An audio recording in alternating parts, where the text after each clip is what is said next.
I would literally forget to pick my mum up from the airport if I didn't have it written down in my planner. Sorry, Mum.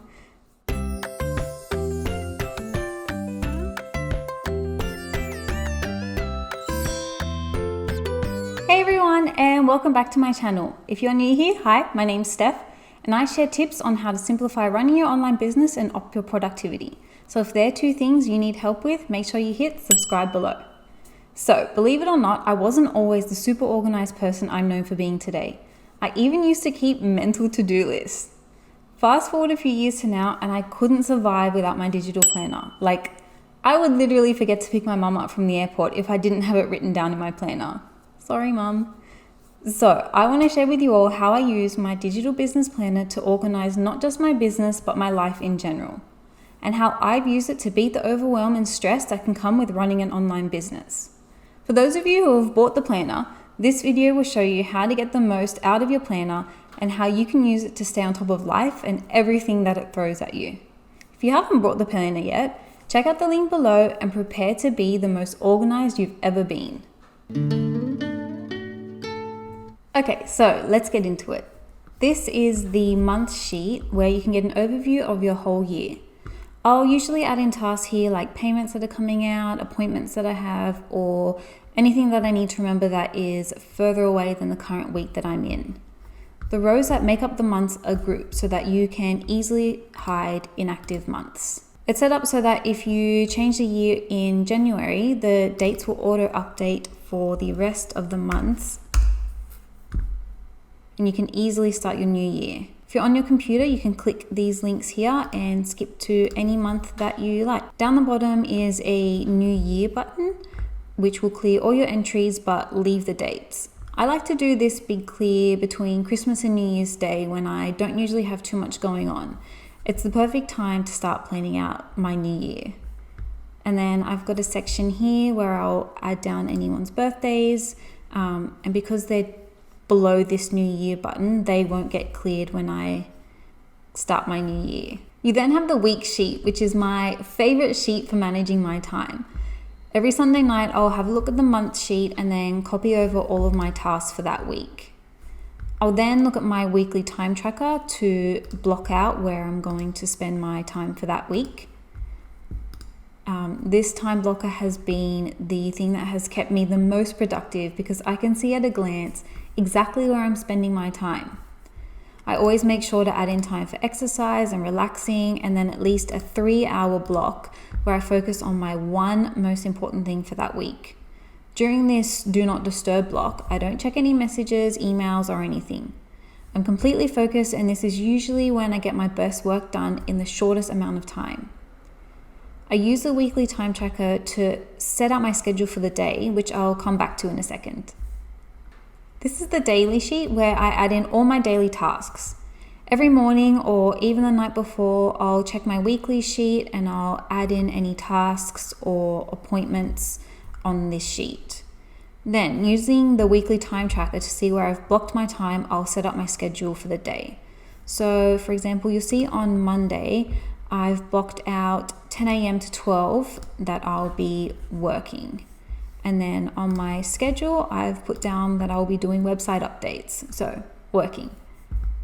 At 1 p.m., I've blocked out time to catch up, which is that blue there. And this is where I'll usually check emails or check messages and just get back to anyone who's waiting to hear from me. This schedule is what keeps me on track and gets so much done in the short amount of time I have during the day. It stops me from getting distracted by other things and also stops me from getting overwhelmed by all the work I have to do because I can see that there will be time for me to do it eventually. Any new tasks that come in get added to this list and they can be scheduled according to when they're due. So I'll drop in a due by here. And then when a task is done, I'll just tick it off and it gets crossed out. I've created a separate to-do list for non-work related tasks, as we all know how long that to-do list can get. This way, my work tasks won't get lost amongst my housework and vice versa. The daily self-care is what keeps me stress-free during the day. If you're anything like me, I sit at my desk all day and I start to feel overwhelmed and anxious, so I've set some self-care tasks that I know help me when I'm starting to feel the pressure. Self-care is so important because if you're feeling stressed and overwhelmed, you're not doing your best work. You're not motivated and things take way longer than they need to. So I'll say it again for the people who have trouble putting yourself first. Self-care is important. Make sure you take time for you. This is your permission. The goal sheet has been another game changer for me. I never used to set goals because I just didn't feel like I needed to. But after floating around aimlessly and not making any progress in my business, I realized that I was never going to get anywhere if I didn't set myself some goals, write them down, and then keep myself accountable. After reading The 12-Week Year by Brian Moran, I came up with my own goal reaching system based off of his 12-week goal plan, and I'll leave a link to his book down below. I like to focus on 2 to 3 goals at a time. Any more than that and it gets to be too much. I will also only set goals that can be realistically achieved within 6 weeks.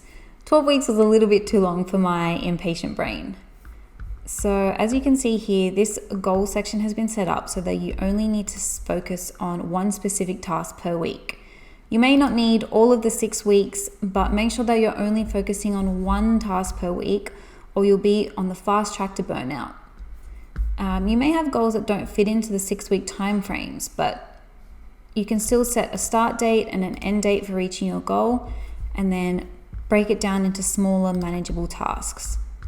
I will then add these tasks into the goals section on my weekly sheet so that I can always see what I'm working towards for that week. Then there's the social media scheduler where I plan out my social media posts, usually for the next month. I'll put in my week start date and use this as a sheet to brainstorm what I'm going to post about. Once I've created the post, I'll then just copy and paste the captions and hashtags into Facebook Business Suite, which is what I use to schedule my Instagram and Facebook posts. I like to plan out my posts on this sheet because I find it easier to come up with captions when I'm not distracted by anything else on the screen. And that is how I use my digital planner to keep organized in my business and my personal life. I probably spend more time scrolling through my planner than I do on social media. I just love seeing all my tasks neatly set out, and it's so calming knowing that I've got everything written down and it's not just floating around inside my head. If you haven't started your digital planning journey yet, the link to the planner is down below. And if you have started using a digital planner, let me know in the comments what your favorite thing about digital planning is. That's it from me. Happy planning!